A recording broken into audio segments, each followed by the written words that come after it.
আসসালামু আলাইকুম। 2025 সালে যারা নার্সিং ভর্তি পরীক্ষা দিবে তাদের জন্য আজকের এই ভিডিওটি তুমি যদি সম্পূর্ণ দেখো তাহলে উপসর্গ থেকে কোনো ধরনের সমস্যা হবে না আশা করি।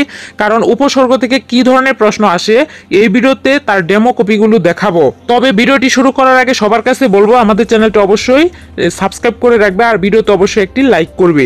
দেখো প্রথমে রয়েছে যে উপসর্গ 3 প্রকার। এই প্রশ্নটা কিন্তু আসে যে উপসর্গ কত প্রকার। উপসর্গ 3 প্রকারের মধ্যে 1 নাম্বার হচ্ছে খাঁটি বাংলা উপসর্গ, 2 নাম্বার হচ্ছে তৎসম বা সংস্কৃত উপসর্গ, তৎসমের আরেক নাম হচ্ছে সংস্কৃত, এখন 3 নাম্বার হচ্ছে বিদেশ উপসর্গ। এছাড়াও রয়েছে দেখো খাঁটি বাংলা উপসর্গ হচ্ছে 21টি আর তৎসম বা সংস্কৃত উপসর্গ হচ্ছে 20টি। এখান থেকে কিন্তু অনেকগুলো প্রশ্ন আসতে পারে, এগুলো সবগুলো মুখস্থ করবে। দেখো খাঁটি বাংলা উপসর্গগুলো মনে রাখার টেকনিক, এখানে যে টেকনিকটা রেখেছে আমি সুন্দর করে বুঝিয়ে দিচ্ছি যে আনকুরা সাজওয়ান আজ অঘারামের মতো কেজু আর চোখে আপ ডালে ইতিহাসের দিকে তাকিয়ে মনে পড়ে সব নীলাজ কুকথা, এখানে অজপাড়া গায়ে অনাদরে সে বড় হয়েছে, কখনো আধোয়া চালের ভাতও ভরপেটে খেতে পায়নি। এই টেকনিকটা তুমি যদি মনে রাখতে পারো তাহলে আজীবন তোমার উপসর্গ থেকে আর কোনো সমস্যা হবে না, একদম চাকরি পরীক্ষার আগ পর্যন্ত। এখানে যেগুলো আমি আন্ডারলাইন করছি সবুজ কালার দিয়ে সেগুলো হচ্ছে খাঁটি বাংলা উপসর্গ। এখানে রয়েছে আন, সা, অঘা, অ, তারপর আর, আ, আবো, তারপর ইতি, তারপর এখানে রয়েছে নি, তারপর হচ্ছে কু, অজ, অনা, তারপরে এখানে রয়েছে আ, আর হচ্ছে বরপেটি মানে ভর। এগুলো হচ্ছে খাঁটি বাংলা উপসর্গ। তারপর একটুকু হচ্ছে হাপিত্তেশ করে সে একবার 29টি কদবেল খাওয়ার স্বপ্ন দেখছিল, তার এই বিফল স্বপ্নে পাতিকা হেসেছিল, রাম ছাগল সপটে বলেছিল সুদিন তোমার কখনো আসবে না।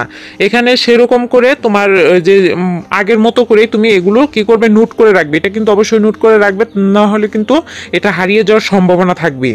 যে তৎসম উপসর্গ মনে রাখার টেকনিক, উৎসু অনুর প্রতি অতি মায়া দুর্বল, এ নিয়ে অনু তাকে অবহেলা আর উপহাস করে, এ বিষয়ে অপি ও অভির সুচিন্তিত পরামর্শ হলো অবশ্যই অপমান ও অবহেলা পরিহার করে সম অধিকার করা। এটা ঠিক আগের মতোই যে সবুজ কালার করা যেগুলো রয়েছে সেগুলো তুমি নোট করে রাখবে আর এই গল্পটা অবশ্যই মুখস্থ করবে, তাহলে কিন্তু হয়ে যাবে। সর্বশেষ রয়েছে বিদেশি উপসর্গ। দেখো বিদেশি উপসর্গের ভিতরে রয়েছে ফার্সি ও আরবি উপসর্গ। ফার্সি উপসর্গ রয়েছে 10টি আর আরবি উপসর্গ রয়েছে 6টি।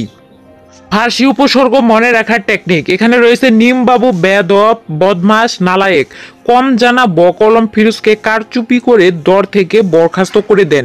এখানে কিন্তু আগের নিয়মে এই গল্পটা মুখস্থ করবে আর যেগুলো সবুজ কালার করা সেগুলো কিন্তু অবশ্যই ফার্সি উপসর্গ, সেগুলোই জাস্ট মনে রাখবে আর নেই, মানে গল্পটা সাজিয়ে মনে রাখবে আর ওগুলো মনে রাখবি। সর্বশেষ আরবি উপসর্গ মনে রাখার টেকনিক, লালু গরমে বাজে আম খাস না, আর একটা হলো খয়ের। এই হলো আর সবগুলো উপসর্গর টেকনিক আমি দেখিয়ে দিলাম। আর এই পিডিএফ ফাইলটা কিন্তু আমি হোয়াটসঅ্যাপ গ্রুপে দিয়ে দিব, সেখান থেকে তুমি ডাউনলোড করে নিয়ে এটা কিন্তু নিজের কাছে রেখে দিতে পারবে আর ভালো করে বাড়িতে প্র্যাকটিস করতে পারবে, মুখস্থ করতে পারবে। এখন আমি কিছু এই ভিডিওতে এমসিকিউ দেখাবো যেগুলো পড়লে তোমার একটা ধারণা হয়ে যাবে কি ধরনের প্রশ্ন হয়ে থাকে। তার আগে নার্সিং ভর্তি পরীক্ষায় 80% প্লাস কমন প্রস্তুতির জন্য পড়ো আমাদের হ্যান্ডরাইটিং কপির পিডিএফ ফাইলটা। এই পিডিএফ ফাইলটার মূল্য হচ্ছে 500 টাকা। আর এছাড়াও আরেকটা ব্যাচ রয়েছে এক্সাম ব্যাচ, যেখানে টপিক ভিত্তিক এক্সাম দিতে পারবে, এটার অ্যাড ফি হচ্ছে মাত্র 300 টাকা। এটাতে তুমি যদি অ্যাড হতে চাও তাহলে আমাদের এই নাম্বারে হোয়াটসঅ্যাপে টেক্সট করবে অনলি, আর এই নাম্বারে নিচের নাম্বারে কল করে বিস্তারিত জেনে নিতে পারো। আমাদের এই পিডিএফ ফাইলটা হচ্ছে এমসিকিউ আকারে তৈরি, এটা থেকে গত বছর 80% প্লাস কমন ছিল, ইনশাল্লাহ সামনের বছর 2025 সালেও কিন্তু কমন পাবে, আমরা এটা আশাবাদী। সো তোমরা দেরি না করে এক্সাম বেস এবং পিডিএফ ফাইলের গ্রুপে অ্যাড হয়ে যাও। কিছু ডেমো প্রশ্ন দেখাতে চেয়েছিলাম। দেখো 1 নাম্বার প্রশ্ন হচ্ছে বাংলা ভাষায় উপসর্গ কত প্রকার। উপসর্গ তো তোমরা পড়ে আসলে যে উপসর্গ হচ্ছে 3 প্রকার।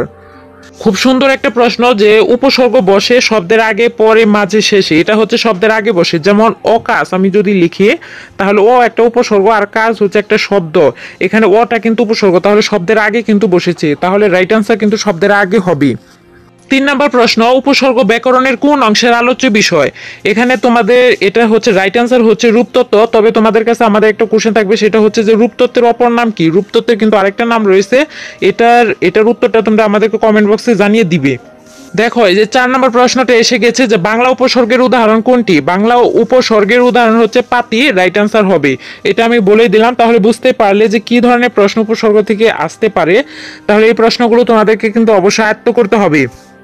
এই ছিল ভিডিওটি যদি ভালো লাগে অবশ্যই একটা কিন্তু লাইক দিবে, আর কারণ ভিডিওতে লাইক দিলে আমাদের ভিডিও তৈরি করার পরবর্তী উৎসাহটা বেড়ে যায়। তো ভালো থাকো, সুস্থ থাকো, আল্লাহ হাফিজ।